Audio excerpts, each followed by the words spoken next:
quelques nouvelles plutôt choquantes. Les États-Unis introduisent un tout nouveau type d'armement dans les opérations militaires. Il s'avère que les Iraniens, même s'ils le voulaient, ne peuvent pas ouvrir le détroit d'Ormuz. Oui, cela semble étrange, n'est-ce pas? Et qu'en est-il du fait qu'il faut l'aide des États-Unis pour ouvrir le détroit? Et la vie est encore plus étrange, comme on dit, que n'importe quel film, un film. Je promets de bientôt parler à la fois des nouvelles armes et du problème de l'Iran. Au cours des 10 dernières années, des milliers de dirigeants militaires, politiques et religieux iraniens ont envoyé leurs enfants vivre aux États-Unis, dans la demeure, comme ils disent, de Satan. Oui, le petit Satan, c'est Israël, le grand Satan, ce sont les États-Unis. Voilà, ils envoyaient leurs enfants directement dans l'antre de Satan. Où ces enfants ont-ils été filmés? Qui se mettaient immédiatement à boire de l'alcool et postaient sur Instagram des photos d'eux dans des tenues qui feraient rougir, gêner et détourner le regard, même dans l'Amérique dépravée. Comment se fait-il que les fils des patriotes ukrainiens qui disent qu'il faut défendre la terre jusqu'au dernier et que la guerre continue là-bas, au lieu d'être au front, travaillent, étudient et vivent à Washington, Miami et New York, ou au pire à Londres, et souvent dans des maisons voisines, avec les filles des mollahs iraniens qui se promènent en bikini. Ça a l'air absolument horrible.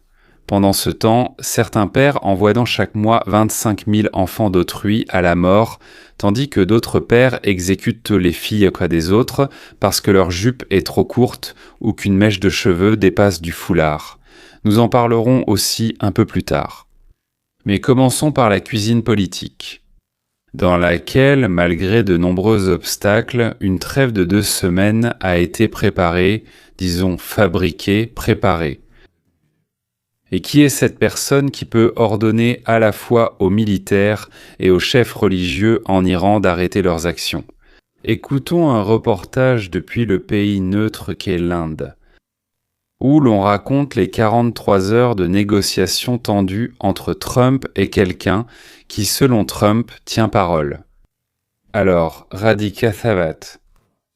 C'était le moment même où le monde était au bord d'une escalade majeure et littéralement en 15 minutes, tout a changé. Bonjour, je suis Radhika Dar et vous regardez la grande image avec moi. Pendant près de 43 heures, les États-Unis et l'Iran se sont dangereusement rapprochés d'une frappe militaire à grande échelle. Les plans militaires étaient prêts, les cibles identifiées, et Donald Trump avait déjà lancé un avertissement sur la destruction de la civilisation. Mais en coulisses, des efforts diplomatiques discrets et complexes étaient en cours, ce qui a finalement conduit à un cessez-le-feu soudain. Alors, comment ce tournant dramatique des événements s'est-il produit? Comment ce passage des plans de destruction des infrastructures humanitaires à l'arrêt de la machine militaire s'est-il produit? Qu'est-ce qui ou quelle personne a influencé cela? L'histoire commence au milieu d'un conflit croissant, après des semaines de frappes américaines et israéliennes contre l'Iran, qui ont commencé le 28 février de cette année. La tension a atteint un point critique et début avril, les deux parties se préparaient à quelque chose de bien plus vaste. D'un côté, le Pentagone, selon les rapports, finalisait l'élaboration de plans pour des attaques de grande ampleur marquant une escalade contre l'infrastructure iranienne. De l'autre côté, l'Iran se préparait à des mesures de riposte qui, selon les craintes des pays de la région, pourraient devenir incontrôlables. Pendant ce temps, la population civile à l'intérieur de l'Iran avait déjà commencé à se déplacer loin des cibles potentielles. Et c'est là que les événements prennent une tournure inattendue. Même lorsque les menaces publiques augmentaient, une diplomatie discrète avait déjà commencé. Lors d'un événement de Pâques à la Maison-Blanche, Donald Trump a reçu ce que les responsables ont qualifié de premier signal positif de l'Iran. Malgré la menace de destruction des infrastructures pétrolières et énergétiques dans les pays du Golfe Persique, les dirigeants de l'Arabie Saoudite, du Koweït, d'Oman, des Émirats et de Bahreïn essaient de convaincre, j'irais même jusqu'à dire de supplier, car il y a une fine ligne entre convaincre et supplier Donald Trump, de ne pas quitter la région tant que le gouvernement en Iran n'aura pas changé. C'est précisément ce que le gouvernement iranien ne veut pas. À quoi bon se battre et mourir? Ou bien détruire les pays voisins? Fuir où? Fuir pour se cacher en Russie, peut-être? Ou en Chine pour être sur le même terrain que le voisin Assad? Cela n'a aucun sens. C'est pourquoi ils ne veulent pas, pour ainsi dire, se précipiter dans la guerre. Ils veulent à tout prix donner l'impression qu'ils n'ont peur de rien, mais en réalité, ils cherchent à négocier. Eh bien, une lettre est arrivée directement à Donald Trump, ou plutôt un court message. Écoutez donc. Ce message n'est pas venu directement de la haute direction iranienne, mais par l'intermédiaire de personnes liées à Mojtaba Khamenei, le fils influent du guide suprême iranien Ali Khamenei.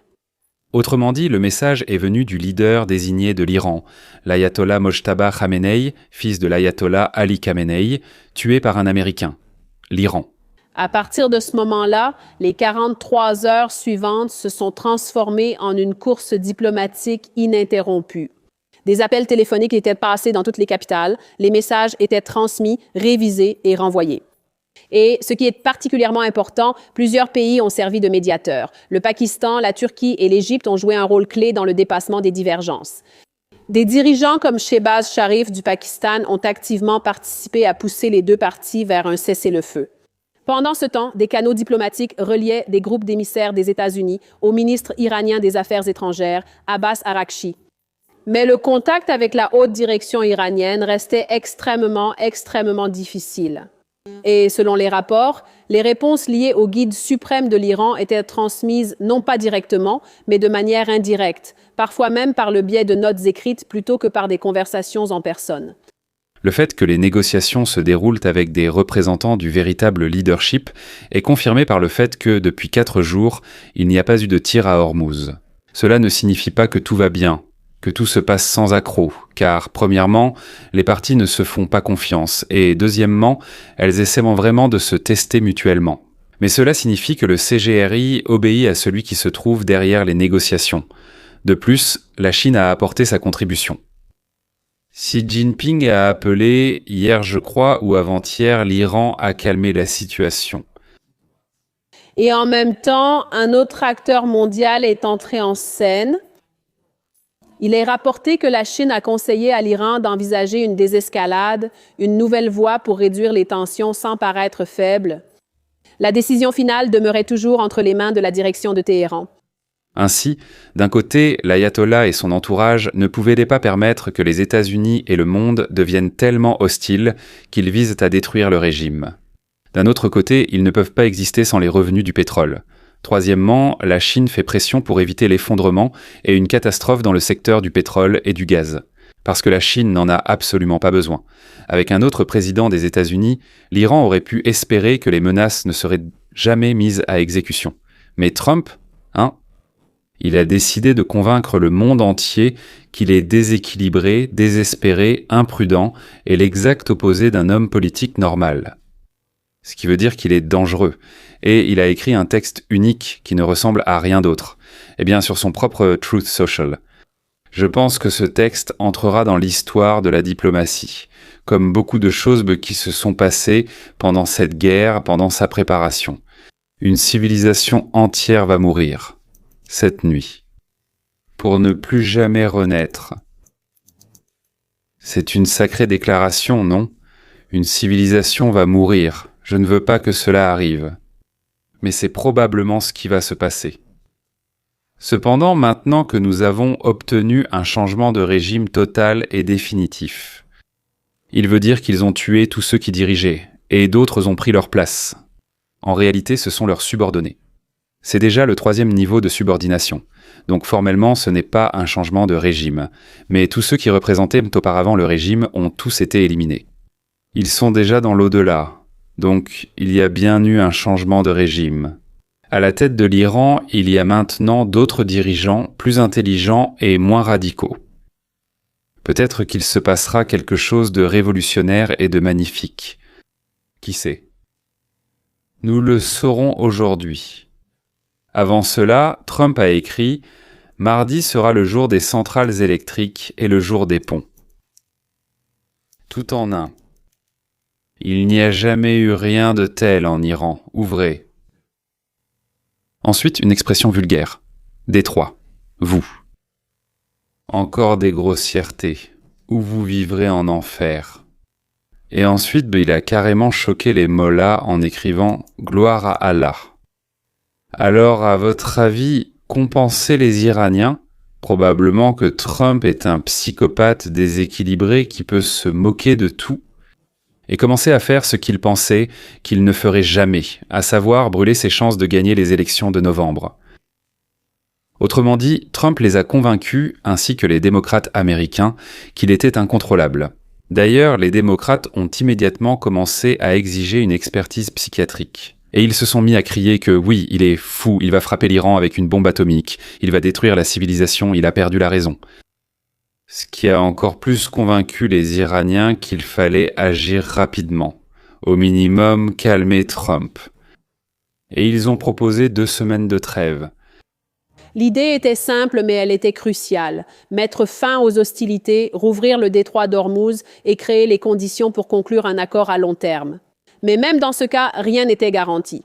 À Washington, Trump subissait une énorme pression de la part de ses alliés qui s'opposaient catégoriquement à tout accord. Certains d'entre eux le pressaient vivement de poursuivre les actions militaires. Même parmi ses proches, il n'était pas clair quelle décision il prendrait. Dans le même temps, Israël, dirigé par Benjamin Netanyahou, suivait la situation de près. Selon certaines informations, les responsables israéliens craignaient que des décisions soient prises sans leur contrôle. Ensuite, la phase finale est arrivée. Le Pakistan a présenté publiquement un accord cadre actualisé sur le cessez-le-feu et a vivement exhorté les 2 parties à l'accepter. La suite, nous la connaissons. Depuis samedi, les 2 délégations à Islamabad étaient censées rester dans des pièces séparées. Un médiateur pakistanais fait la navette entre eux, mais il a été décidé que cela compliquerait les négociations. La rencontre aura donc lieu en personne. Du côté de l'Iran, il y a le Premier ministre Shahbaz Sharif et le ministre des Affaires étrangères Ishaq Dar. Si je prononce bien son nom, c'est très proche de Yitzhak, mais un peu différent. Ishaq, je crois. Que veut l'Iran ? En bref, ils veulent la paix en échange de la dignité. Ils ne peuvent pas capituler. Ils ont besoin d'une formule qui ne les fasse pas paraître perdants aux yeux de leur propre peuple. Mais en même temps, ils obtiendront la sécurité et de l'argent. Autrement dit, ils veulent le beurre et l'argent du beurre. Ils comprennent que le contrôle du détroit d'Ormuz, c'est leur atout, leur levier. Pendant de nombreuses années, les militaires iraniens ont organisé des jeux de guerre, simulant une réponse aux États-Unis et à Israël. Et ils ont élaboré des plans pour fermer le détroit, ainsi que des bunkers dans les montagnes, sous une couche de 200 à 300 mètres de basalte. Des bombardiers, pour ainsi dire, des bombardements de tous les voisins. Au début de l'année 1926, ils avaient environ 2000 et quelques missiles balistiques. Et lors de l'attaque des États-Unis et d'Israël en mars, il y en avait déjà près de 3000. Autant les leurs que ceux des Chinois. Ils prévoyaient d'atteindre ce chiffre de 10 000 tout en obtenant en même temps un uranium enrichi à 90%, c'est ce qu'ils comptaient faire avant la fin de cette année-là, et frapper Israël. Et si les États-Unis intervenaient, alors frapper aussi les bases américaines dans la région. Et utiliser, je ne sais pas, peut-être des bombes sales ou autrement leur uranium enrichi. Mais les Iraniens n'étaient pas au courant des nouvelles. Sous-titre d'Imatorzok, cela s'appelle le Bunker Penetrator. Autrement dit, une nouvelle bombe que personne n'a, même de loin. Elle est si lourde et incontrôlable que seul le B-2 peut la transporter. Elle pèse 30 tonnes. Et donc l'Amérique possède une arme fondamentalement nouvelle, qui a été développée avec Israël. Les États-Unis et Israël. Je vous en parlerai un peu plus tard. Messieurs, si vous n'êtes pas abonnés, vous ne recevrez pas de notification. Et si vous êtes abonné, mais que vous avez oublié de cliquer sur la cloche, l'algorithme pensera que la chaîne vous intéresse. Mais pas énormément. Donc d'abord l'abonnement, puis la cloche. N'oubliez pas, ceux qui souhaitent recevoir une analyse plus approfondie, abonnez-vous à la partie payante de la chaîne. C'est 4 $ par mois. Si quelqu'un veut donner plus, nous accepterons aussi. Mais disons, le minimum c'est 4 $ par mois. Mais revenons à l'Iran et à l'arme miracle que les États-Unis et Israël ont développé, que les autres membres de l'OTAN n'ont pas. Et si les choses continuent, comme elles le font actuellement entre eux et nous, ils ne l'obtiendront pas non plus. Voilà. Nous soutenons les socialistes, je dis ça comme ça. Des mondialistes, des fascistes et des voleurs, même s'ils sont dans la légalité. Je veux dire, ils occupent de hauts postes. Nous ne voulons pas vraiment avoir affaire à eux, et encore moins les défendre. Nous ne comptons pas défendre les antisémites et fascistes britanniques contre les bandits et fascistes russes, qu'ils se battent entre eux. Mais pourquoi avons-nous frappé maintenant? Je parle de l'Iran. Et quelle est donc cette arme merveilleuse que nous possédons? Mais voilà ce que les gens ne prennent pas complètement en compte. L'Iran a un plan. Ils ont ce plan depuis déjà 20 ans. Le CGRI a simulé des milliers de fois une attaque des États-Unis ou d'Israël, convaincus que cela se produira un jour. Toute leur stratégie régionale est construite autour de l'idée que cette attaque coûtera extrêmement cher. Leur doctrine s'appelle la riposte multidomaine. Cela signifie que si vous nous frappez, nous riposterons partout en même temps par chacun de nos relais et par chaque vecteur qui nous est accessible. Hezbollah, Hamas, les Houthis au Yémen, les milices chiites en Irak, les batteries de missiles en Syrie, les cellules dormantes en Europe et en Amérique du Sud. L'arsenal de missiles iranien est le plus important du Moyen-Orient. Il possède plus de 3000 missiles balistiques, des munitions de haute précision qu'il perfectionne depuis des décennies, des systèmes hypersoniques avancés que leurs ingénieurs ont développés par rétro-ingénierie à partir de modèles russes et chinois. Et il y a aussi le détroit d'Ormuz. 20 ans. Les livraisons mondiales de pétrole passent par ce détroit chaque jour. L'une des premières actions de l'Iran en cas de conflit militaire sérieux, comme le confirment tous les exercices, serait de miner le détroit d'Ormuz et de déployer des batteries anti-navires le long de la côte. Bloquez le détroit d'Ormuz pendant 2 semaines et le pétrole atteindra $200 le baril. Bloquez-le pendant 1 mois et ce sera un choc économique mondial devant lequel 2008 semblera insignifiant. Ce ne sont pas des spéculations, c'est mathématique. À suivre. Tsegeram sait que le pétrole frappe tous, Europe, Asie, économie américaine, simultanément. Alors pourquoi Trump agit-il ainsi et pourquoi maintenant? Parce que 3 circonstances se sont réunies en même temps. Tout d'abord, Netanyahou est arrivé à Washington avec des renseignements concrets qui, selon les rapports, montraient que le programme nucléaire iranien avait franchi un seuil que les analystes israéliens considèrent comme irréversible. Pas une bombe, mais le matériau de base et la capacité technique de l'assembler plus rapidement que quiconque ne pourrait l'arrêter. Deuxièmement, Trump entame la phase la plus cruciale de son second mandat avec une opinion publique nationale qui attend de lui une démonstration de force. Après de nombreuses années de ce que son électorat qualifie de faiblesse, l'Afghanistan, des années chaotiques d'errance stratégique, Trump se positionne comme un président qui fait ce que les autres craignaient de faire. Troisièmement, la Chine. Voici un aspect que presque personne ne couvre correctement. La Chine étend discrètement ses relations économiques avec l'Iran. Les raffineries chinoises achètent du pétrole iranien en violation des sanctions avec une telle intensité que cela a empêché l'effondrement total de l'économie iranienne sous la pression américaine. L'Iran et la Chine ont un accord de coopération stratégique d'une durée de 25 ans signé en 2021. Si l'Iran obtient l'arme nucléaire, cela changera à jamais la position de la Chine au Moyen-Orient. Et Trump, quoi que vous pensiez de lui, voit le Moyen-Orient non seulement à travers le prisme d'Israël ou de l'Iran, mais aussi à travers celui de qui gagnera la lutte à long terme pour la domination mondiale. Un Iran nucléaire, c'est un cadeau pour Pékin. Donc, quand Trump parle d'option militaire, il ne parle pas seulement du problème de Netanyahou, il parle aussi du sien. Passons à l'essentiel. Tous les présidents américains disaient « nous avons encore du temps ». Mais quand Trump 47 est arrivé, il s'est avéré qu'il ne restait déjà plus de temps. Et maintenant, parlons de l'arme mortelle du XXIe siècle. Les États-Unis n'avaient jamais utilisé une telle combinaison de capacités lors d'opérations réelles auparavant. Commençons par le B-21 Raider. C'est le tout nouveau bombardier furtif américain. Il vient tout juste d'atteindre sa capacité opérationnelle initiale.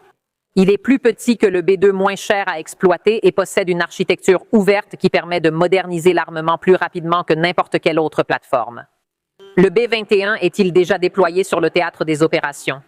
L'armée de l'air ne le confirmera pas, mais les analystes de la défense qui suivent cette question n'excluent pas une telle possibilité. Ensuite, il y a ce qui se passe dans la guerre électronique. Avant toute frappe cinétique, les États-Unis lanceraient une attaque électronique à plusieurs niveaux contre la défense aérienne iranienne. Les avions EA-18G Growler menant des missions de brouillage, des cyberopérations ciblant les réseaux radars, des avions de renseignement électronique surveillant chaque batterie de défense aérienne iranienne en temps réel. Le système de défense aérienne de l'Iran est basé sur les complexes S-300 fournis par la Russie. Ils sont redoutables, mais présentent des vulnérabilités connues face à une attaque électronique coordonnée et multivectorielle. Les Israéliens, d'ailleurs, en ont déjà testé certains aspects eux-mêmes. En avril 2024, Israël a porté une frappe directe sur le territoire iranien, pour la première fois de l'histoire, en utilisant une combinaison de drones et de missiles. La frappe était limitée, symbolique, mais elle a révélé quelque chose d'extrêmement important. La défense antiaérienne iranienne a intercepté une partie de ce qui leur était destiné, mais pas tout. Les Israéliens ont percé, et ce que les États-Unis apportent, ce ne sont pas seulement les capacités israéliennes, c'est de plusieurs ordres de grandeur supérieurs. Mais ce qui change vraiment tout, ce sont les systèmes autonomes. Le programme militaire américain d'avions de combat collaboratifs produit des drones équipés d'IA qui volent aux côtés des avions pilotés et augmentent leur capacité. On peut les envoyer dans des environnements dangereux, ce qui serait suicidaire pour un avion piloté. Des plateformes autonomes volent parallèlement aux avions. Pas avec un pilote, mais avec une IA. Intelligence artificielle. Qui réagissent plus vite avec plus de puissance. Et sans craindre d'être abattus. Et ils ont un double contrôle. Quelqu'un peut les contrôler depuis le centre, où ils peuvent passer en mode autonome. Les plateformes volantes vont partout, même sous un feu nourri, et elles transmettent des informations sur les endroits explorés, dans les tunnels, les points, les bunkers, les entrepôts. Et si nécessaire, elles appellent de nouveaux avions furtifs avec des bombes capables de traverser 200 mètres de granit. Quelque part, au-dessus du golfe Persique, à une altitude de 65 000 pieds, un appareil qui, en théorie, ne devrait pas exister dans cette guerre, fend l'obscurité de la nuit. Il existe un écart important et délibéré entre ce qui se passe réellement et ce qui est communiqué au grand public. Ce n'est pas un complot. C'est ainsi que fonctionnent les opérations militaires. La sécurité opérationnelle est une réalité. On n'annonce pas une frappe à l'avance, on ne confirme pas ses capacités, on ne révèle pas à l'ennemi ce que l'on sait. Mais cela signifie que tout ce que vous voyez dans les rapports publics, les déclarations du Pentagone, les briefings israéliens officiels ou les rapports de l'AIEA n'est qu'un fragment choisi. Certains aspects du déploiement américain n'ont pas été photographiés, des systèmes transférés vers le théâtre des opérations par des canaux indétectables sur les images satellites commerciales, des communications entre Trump et Netanyahou qui n'ont pas été divulguées, des négociations secrètes sont en cours avec l'Iran, menées sous la médiation des États-Unis, et aucun média américain n'en parle en détail. Il existe des évaluations du renseignement israélien concernant la préparation de l'Iran qui ont modifié les calculs des délais d'une manière qui ne s'est pas reflétée dans les déclarations publiques. Et quelque part dans une annexe secrète d'un document que très peu de gens ont lu, il existe un plan d'attaque, un plan détaillé, élaboré lors de jeux de guerre. Mis à jour au cours des 30 derniers jours avec des objectifs, une séquence d'actions, des pertes attendues, les vecteurs présumés de la riposte iranienne et une chaîne d'approbation politique qui mène jusqu'au président des États-Unis. Ce plan existe. Sera-t-il mis en œuvre? Cela reste une question. Mais le fait qu'il existe, qu'il soit d'actualité, qu'il dispose des ressources nécessaires, que les moyens pour l'exécuter soient déjà en place, ce n'est pas une spéculation. C'est précisément ce que montre ce déploiement. Un détail vient tout juste d'être révélé et il est assez difficile d'y croire. L'Iran a dispersé des mines dans le détroit. Mais dans la précipitation, ils ont apparemment fait des cartes, oui. Mais comme les Américains ont immédiatement coulé tous ces navires poseurs de mines, ils n'ont pas eu le temps de transmettre la carte des champs de mines au centre. Et en plus, leurs mines, disons-le, ne sont pas vraiment bonnes. Et elles dérivent. Elles pouvaient ainsi se retrouver loin ou près de leur lieu de dépôt. Les Iraniens qui savent comment les poser, ils ne savent pas comment les chercher et les ramasser. C'est-à-dire qu'ils n'ont rien pour les chercher et les ramasser. De bons petits jaunes, n'est-ce pas? Et Robert, le président, m'a encore dit quelque chose. Je lui ai demandé à propos des renseignements que l'Iran ne sait pas où se trouvent toutes les mines en ce moment. Parce qu'ils disent que c'est pour cette raison qu'ils ne peuvent pas rouvrir le détroit d'Ormuz à cause des mines qu'ils y ont installées et bien sûr les dégâts que cela pourrait causer aux pétroliers qui passent. Le président dit qu'il n'est pas au courant de ces renseignements, mais il dit « Nous savons où elles sont situées et que nous livrons un certain équipement de mines sophistiqué à cet endroit. » Avez-vous entendu parler de cela et du fait que l'Iran ne sait pas où se trouvent les mines? Eh bien, c'est une inquiétude exprimée par de nombreux États du Golfe Persique et que nous avons entendue ici dans la région concernant le type de menaces qui existent dans le détroit d'Ormuz et à quel point il sera accessible dans un avenir proche. Je dirais même qu'il y a eu des commentaires récents du président apparus il y a littéralement quelques minutes, selon lesquels ils estiment avoir affaibli les capacités de l'Iran afin de l'empêcher d'aggraver la situation dans le détroit d'Ormuz. Il semble donc que les Iraniens n'aient plus de navires capables de rechercher et de retirer des mines. Ils ne savent plus maintenant, après la destruction des poseurs de mines, combien de mines ils ont posées et où exactement. Et même s'ils le voulaient, ils ne peuvent pas les retirer de là. Ils font semblant de ne pas vouloir, mais en réalité, ils ne peuvent tout simplement pas. Il est intéressant d'écouter les propagandistes russes pro-iraniens qui disent « Notre Iran, ce sont nos frères », etc. Voilà, c'est dans ce style. On dit que c'est une personne connue, honnêtement, je ne le connais pas. Les drones américains ne volent pas aussi librement dans le ciel iranien, malgré le fait que Trump se vantait ouvertement que la défense anti-aérienne de l'Iran avait été détruite. Et Trump a eu le culot de dire que nous avons détruit, dit-il, la flotte navale iranienne, 5 navires qui de toute façon étaient voués à la destruction, puisqu'ils ne pouvaient évidemment pas rivaliser avec les armadas américaines. Et Trump врет, что уничтожили l'armée de l'air iranienne. C'est un mensonge. Pourquoi? Parce qu'en janvier de cette année, les Iraniens ont reçu environ 50 Su-35 de la Russie. Il existe même une vidéo où ces Su-35 survolaient Téhéran avant le début de la guerre. Nous n'avons rien entendu au sujet de la destruction de ces avions russes ultra-modernes que les pilotes iraniens ont globalement maîtrisés. On peut donc supposer qu'il viendra un moment où le système de défense aérienne des États-Unis et d'Israël dans la région s'affaiblira et que les Su-35 iraniens prendront leur envol. Et après cela, écoutons ce message. Et nous avons des nouvelles très importantes.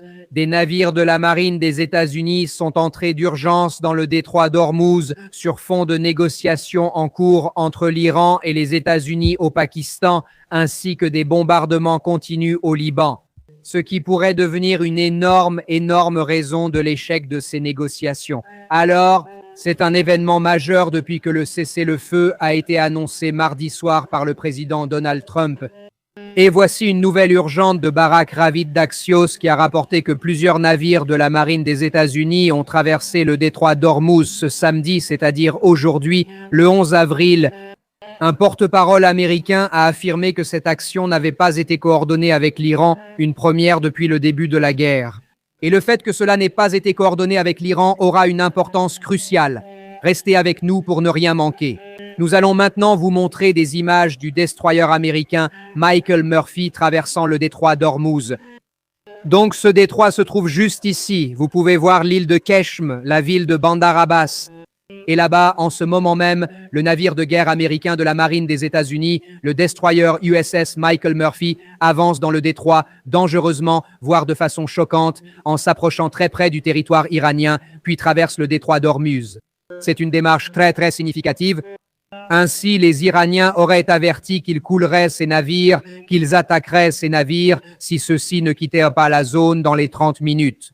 Cependant, depuis cet avertissement, au moment où j'enregistre ceci, les 30 minutes se sont déjà écoulées. Ils n'ont toujours pas ouvert le feu sur ces navires avec des missiles anti-navires. Pourquoi n'ont-ils pas encore tiré sur ces navires? Probablement parce qu'ils savent que s'ils bombardent ces navires de la marine américaine, la guerre reprendra. Et elle sera bien plus violente que jamais auparavant. Mais ils ont déjà proféré des menaces. Ils ont averti que si les navires de la marine américaine ne quittent pas le détroit d'Ormuz, ils seront coulés.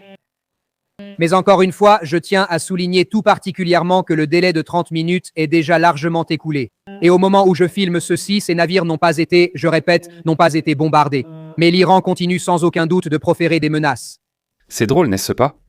Un analyste russe, enfin peut-être qu'il n'était pas russe, je ne sais pas, peut-être qu'il est bachkir.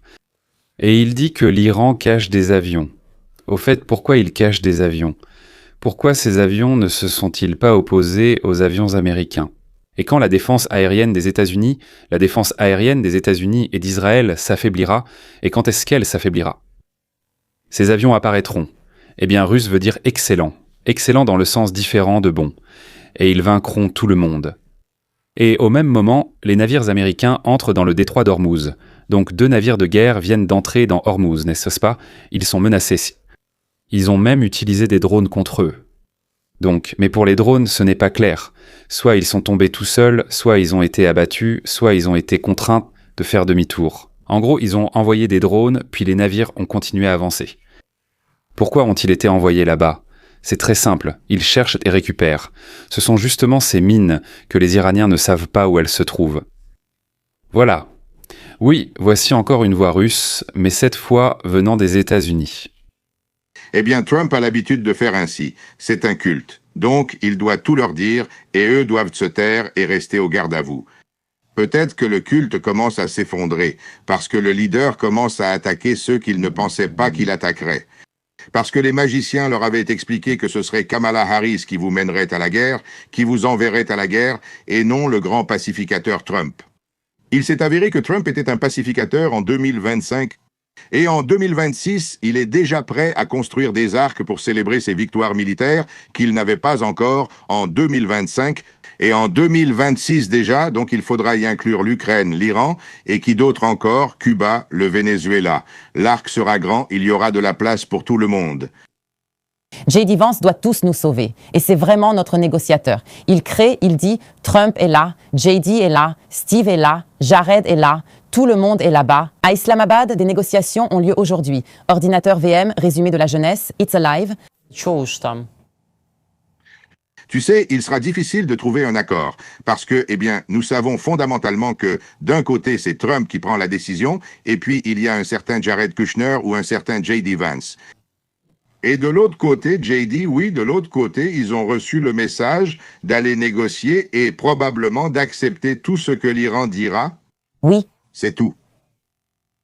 Pourquoi seraient-ils contre? Ils veulent finir la guerre, ont tiré, fait du bruit, mais vous, en Iran, jouez injustement, avez bloqué le détroit d'Ormuz. On pensait que vous n'oseriez pas, mais vous l'avez fait. Maintenant, on est coincé. Dites-moi ce qu'ils disent, est-ce que ça correspond, est-ce que ça s'accorde avec la réalité qui objectivement existe? C'est vrai, si tu vis dans un monde que tu as créé toi-même, en l'appelant, disons, une réalité alternative. Oui. Alors les États-Unis et Israël n'ont pas détruit la défense anti-aérienne, n'ont pas anéanti la flotte aérienne et navale, n'ont pas éliminé tous ceux qui dirigeaient les renvois l'Iran. Oui, au contraire, là, maintenant, ils ne s'attendaient absolument pas à ce que l'Iran bloque le détroit d'Ormuz, vraiment. Ils ne s'y attendaient pas du tout. Oui, ils fuient pour sauver leur peau ou autre chose, mais alors j'ai une autre question. Parce que tout à l'heure, ce même Rashkin, il a annoncé que Trump allait construire un arc de la gloire et de la victoire. Enfin, romaine, genre, voilà, romaine. Oui, je ne sais pas s'il compte y entrer à cheval, ou en char, ou sur autre chose.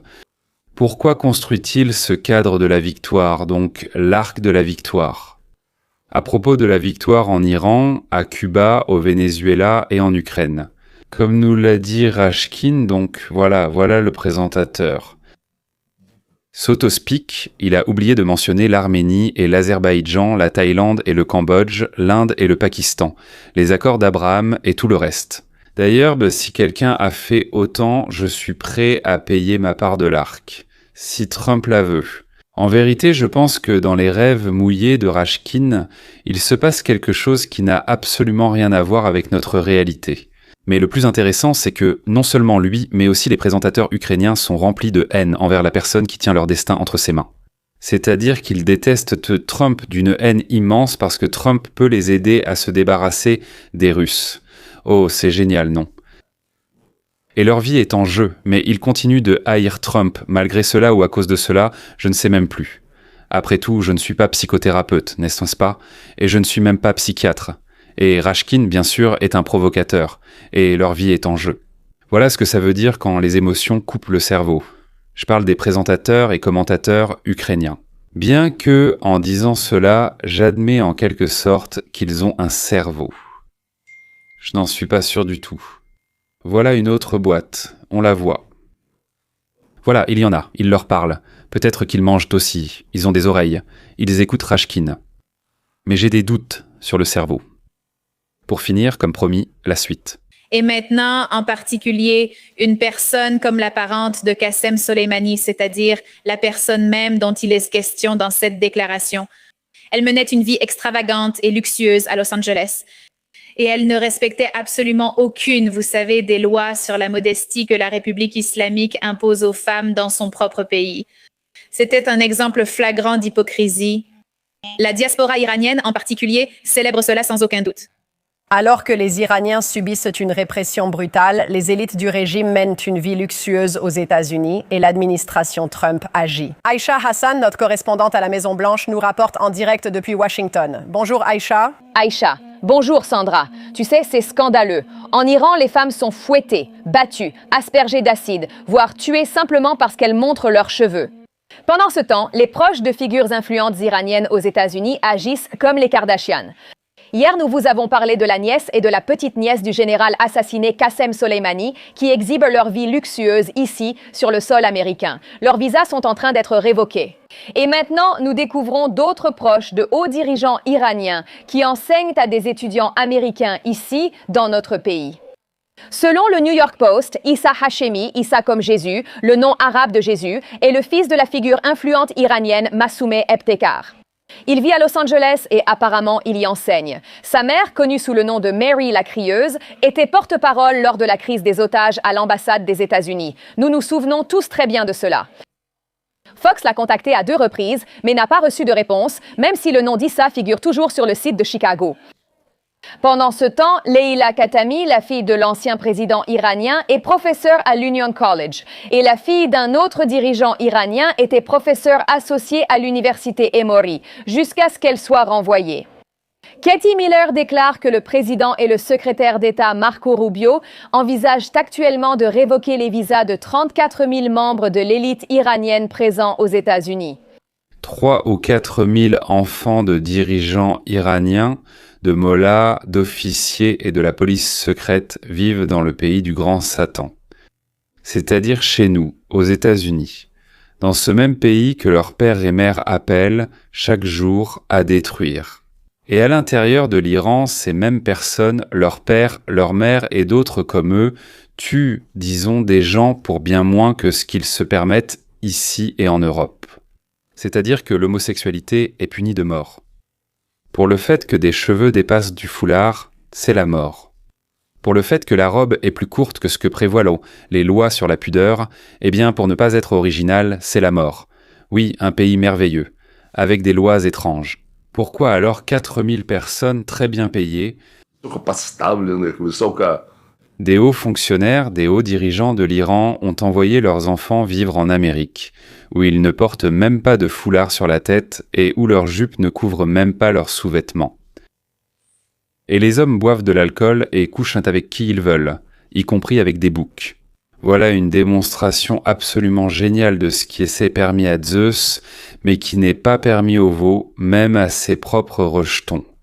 Une vie normale comme sur la planète Terre, à toutes les époques et dans tous les pays, sauf peut-être chez les Juifs, qui ont toujours été différents. Et maintenant, sous le capitalisme, la République, la démocratie, dans une partie du monde, eh bien, il n'y a pas beaucoup, bien sûr, de telles parties du monde où cela existe, mais cela existe. Et nous avons de la chance d'y vivre. Nous y sommes encore, vous et moi. Même si chez nous ça se dégrade, en Europe, on dit que la décomposition est allée encore plus loin, mais malgré tout, on ne coupe pas la tête et on ne pend pas pour ce pourquoi. Là-bas, disons, on pendait, on coupait la tête. C'est déjà un progrès. C'est vrai, oui. On ne te met pas dans un trou, on ne t'empale pas, on ne te coupe pas les mains, on ne te jette pas, on ne te lapide pas quand, disons, quelque chose ne plaît pas à quelqu'un. Eh bien, prenez des pierres, jetez-les sur lui et il le lapide. Chez nous, ça se passe quand même autrement, c'est plus civilisé. C'est vexant et douloureux, mais plus civilisé. On ne veut vraiment pas aller là. C'est pourquoi on a vraiment envie de foutre en l'air cet Iran, et ce serait bien de détruire aussi nos démocrates et ceux du Canada, peu importe comment ils s'appellent là-bas. Pourquoi ceux du Canada ? Parce qu'ils vivent vraiment trop près de chez nous. Et puis en plus, j'ai de la sympathie pour le pays qu'est le Canada. Il est temps qu'on s'unisse, mais il faut juste séparer tous ceux qui veulent du socialisme et qu'ils vivent que de leur côté avec les otaries. Voilà. Bon, on va s'arrêter là. Et je pense qu'on se reverra très bientôt. À très bientôt. Salut.